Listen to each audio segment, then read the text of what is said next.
So, we've got a whole bunch of interesting things on the table today. I am going to be going up in the next week to Scotland. I usually have an annual trip up there. So last year when I went up to kind of the West Highland Peninsulas over this way, you can see with the terrain view on here, it's pretty incredible.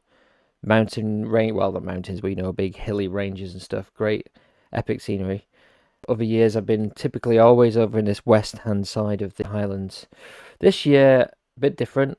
We're going to go all the way up towards sort of Dunnet Head, John O'Groats. A little bit more flat, as you can see, less dramatic, but there are the Duncansby stacks and all that jazz. So, opportunities. So today we're just going to have I'm just thinking and trying to figure out what to bring when I go up there. So I've got a full week, and I'm going with the wife, but she likes to spend a few days indoors, so she likes to stay in a holiday cottage. I go out with this guy. We go have a little walkabout. He trips the tripod up, and we try our best not to destroy gear. So this year, I've got the Z6 III now. Last few trips I've gone up with the original Z6, but Z6 III is the main camera now. And on it right now, I've got the 24-7 f2.8 S lens, and I have a K&F Concept magnetic filter set, which is my primary kind of walking about, taking pictures of stuff, general, if I can get away with it, landscapey type stuff. I'm thinking 24-70 hopefully should be good for the C stacks.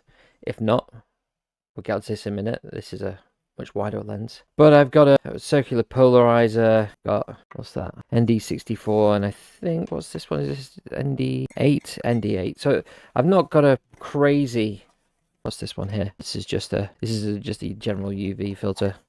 So I don't have a mega ND filter. The highest one I've got is the ND64, but I only have one filter set because they're not cheap and I'm not made of money. So if I ever want to use anything with the polarizers or the ND filters, it has to be on the 24-70. The rest of my lenses are all different filter thread sizes. This is 82mm.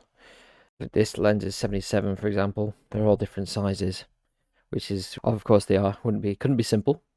I do want to get myself a 10 stop at some point, but this year I've focused on, I acquired this tripod. At least it's coming in the post. It's not arrived yet, so hopefully it gets here before the holiday. It should do, really. Ultra Pro G2 tripod. It should be a bit sturdier than the K&F. No, it's a newer new tripod. I've actually got scars on my hands for where that thing cut me. I'll do a review when I get the other one just to compare what it's like spending twice as much. So one cost about 90 quid, one cost 180. So how much does doubling your money on a tripod actually get you? So instead of buying a 10 stop ND filter, I bought myself a better tripod. So I'm hoping that will pay dividends, although I'm sure I will miss the 10 stop. Quick aside, most of the people who are watching this right now are not subscribed, which is perfectly fine. But if you're enjoying this video, you might enjoy the others as well. It's free, you just hit subscribe and you'll get notified when something new comes up. Alright. Back to it. If I'm bringing the Z6 III and a 24-70, I'm considering bringing the original Z6 as well.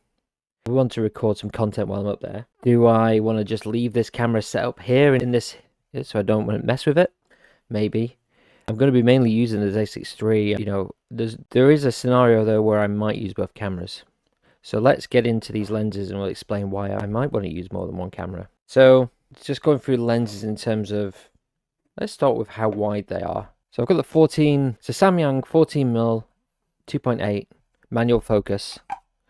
It is F-mount, so I'll need to bring, I've got two F to Z adapters here, the original one and the second edition. I definitely want to, this has to come with me, because I do love a bit of night sky photography. I do love a bit of Milky Way photography. I was just checking my Flickr to see, did I upload, I took a picture of the Milky Way when I was on my honeymoon, which I somehow convinced the missus to go to Scotland for our honeymoon. The only one I have is this was from the second year we went up to Scotland, and this was with the 14mm 28, 14mm 2.8. The difference this year will be the Z6 III has got starlight view, so I'll be able to focus on the stars easier.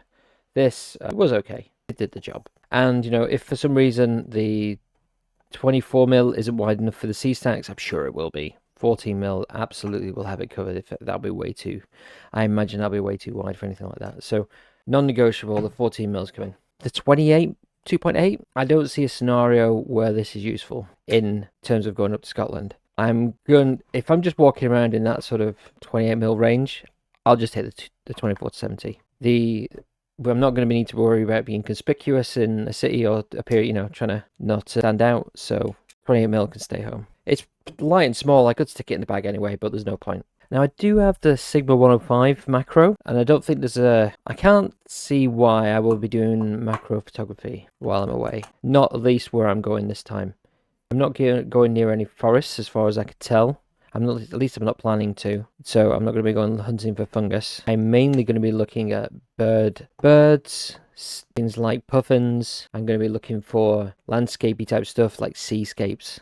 I guess more than landscapes. Night sky photography. So I'm contemplating leaving the macro at home just to save weight and space in the bag. Because it's fairly big. I'll just have to remember. In fact, let's do it now before I forget. There we go. We'll put the f/z2 adapter onto the 14mm lens. So that one's definitely coming.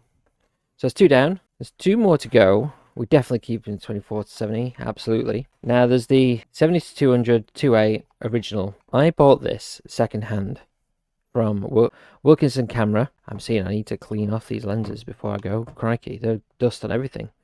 This has got a big old tripod foot on it, Arca Swiss mount. I like this lens, and I like the 200mm focal range for taking landscapes, or at least, you know, going way into the detail and stuff in the distance. I like this lens. I'm always slightly disappointed with what I get out of it. Now, part of it might be this tripod, because even though it is Arca Swiss, and you know I've had it on here, this tripod it's not sturdy enough. I think that's part of the equation. So I tried to do a few bracketed pictures of a couple of places in Yorkshire last year, and everything I took with this lens was just soft or wobbly. A part of it is the tripod, a part of it is a skill issue.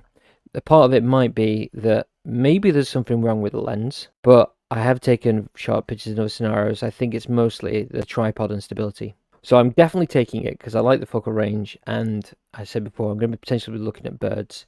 So this is where we get onto the, do I bring the original Z6? So bearing in mind, we've got the 70-200 2.8 with the f/z. We've got this bad boy, the Tamron 500mm lens, which 500mm, it is, you know, I should be able to get some pictures of birds with this.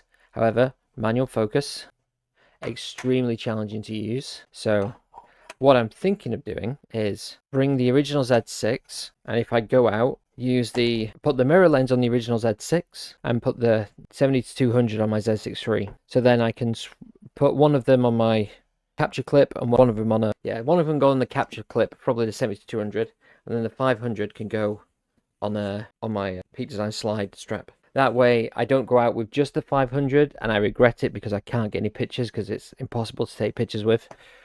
Obviously it's not impossible. And then if I take this and I realize I'm going off reach, I do have the Z6 with the 500. So I think that's probably my decision made, really. I don't want to have, I'd rather not be having to sort of change lenses, partly because I'm going to be with this chap right here. And it might look well behaved right now, but when you're out and about with the cameras, it doesn't care what you want to do. He wants to just sniff everything and run around. He's a terrorist, as my friends say. Aren't you? Yeah, he's known as the terrorist. So that's what I'm thinking. 70-200 for primarily a bit of seascape, tight shots, and bird, along with 500mm for bird. 24-70 for just generic everything. There's 14mm for night sky. Leave the I've got the D300. I'll leave that at home. That's not going to come with me. And I'll leave the 70-300 because it's got more range, but it's not sharp at all. I've got a 35-70 as well back there, manual focus. I'm not going to need that. Well, it's manual focus because it's AFD lens, not AFS. So it doesn't work on the f/z adapters with autofocus. Of course, can't leave out, I will bring the Pocket 3 as well. This little guy will be the main camera for recording video of my shenanigans while I'm up there. That guy has to come. And then my primary computing device for editing the images and stuff will be this tablet here, the Samsung Tab S11 Ultra. I thought I brought it in here, but maybe I didn't. And it's not photography related, but can't not bring Steam Deck. I've been addicted to Arc Raiders lately. A great game. So this can play Arc Raiders.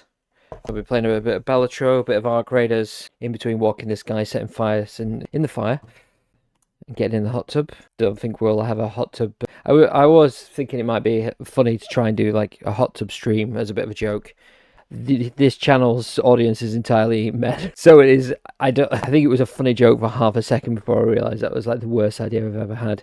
Don't worry about that. That's not happening. I don't know how many people have been over to Twitch, Twitch.com, but that website is an interesting place. They love their hot tub streams. Funny. So, what do you think about my choices then? I mean, I don't think I've gone overkill. It's 4 lenses, 14, 24 to 70, 200 and 500. There's a couple of gaps on the top end. A better wildlife lens would be nice. 14 and 24, I've got just the edges of that range covered. For doing video, I've got the Z6 free for video. I've got the Pocket 3, the Z6 as well. If I bring that, could potentially do video. I was contemplating bringing one of my lights so I could do a podcast episode while I'm up there.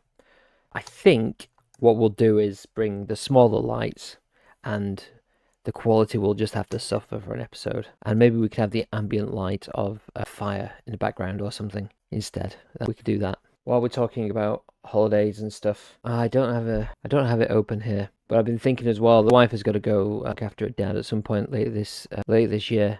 So I either have a couple of days at home alone with the guy here, or we can go to like a glamping pod somewhere in the Lake District and go and have some walks, take some pictures, have a couple of nights, cook some barbecues. So I'm trying to decide, do I want to stay at home, play computer games? Probably I could still go to work. I don't have to take 2 days off.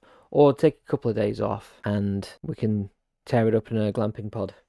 He can't drink though, so it have to just be me having a whiskey on my own, which sounds a little bit depressing when you put it that way. So I'm trying to work out whether that's a good idea or a bad idea. I'm thinking, because in the next couple of years, you get a sabbatical where I work at certain points in your career. It's only a month, but it's paid. And it'll be a month that the wife doesn't have that time off. So I'm thinking, how to make the most of that time. I'll probably get put to work around the house. If I'm still trying to make this channel go, which I think it will be, I'm going to keep trying with this channel. I'll probably want to maybe go and do a trip on my own up to Scotland or deep into Wales maybe, or even somewhere else, and take him. And I want to see, maybe, could you stay in a tent? Could you stay in a tent? I'm not sure he would. I don't think that would be necessarily a good idea. I have visions for him escaping. But a glamping pod, I could shut the door and keep him locked in because he's an escape artist. I can get one with like an enclosed garden so he can lounge around in the sun. And then we can go off on the lead. So I'm thinking, I've got this, I'll have some time where, the wife won't be able to take it off work. How do you make the most of it? How do you don't get those opportunities very often. And it's only every 5 years that you get this opportunity. And you only get the opportunity twice as well. So definitely don't want to squander that time. So later this year might be a little trial run of that, just a couple of days. See whether it's depressing to be on my own with the dog and the cameras. It might be freeing, it might be relaxing. We'll have to see. So yeah, over the next few months, hopefully there should be a little content coming out from up in Scotland. I'll have to see how many videos I do record. We went over the channel stats in a recent video, and typically the landscape photography type stuff doesn't do particularly well, but we'll give it a go anyway. Give it the old college try. Yeah, the last thing to decide as well is, do I take this laptop? So this setup to record this involves a laptop now. That might be too much. Well, thank you very much for watching. This has been a bit of a different episode. Let me know what you think about my choices of what I would bring. Would you bring the macro lens and go looking for things to take macro shots of?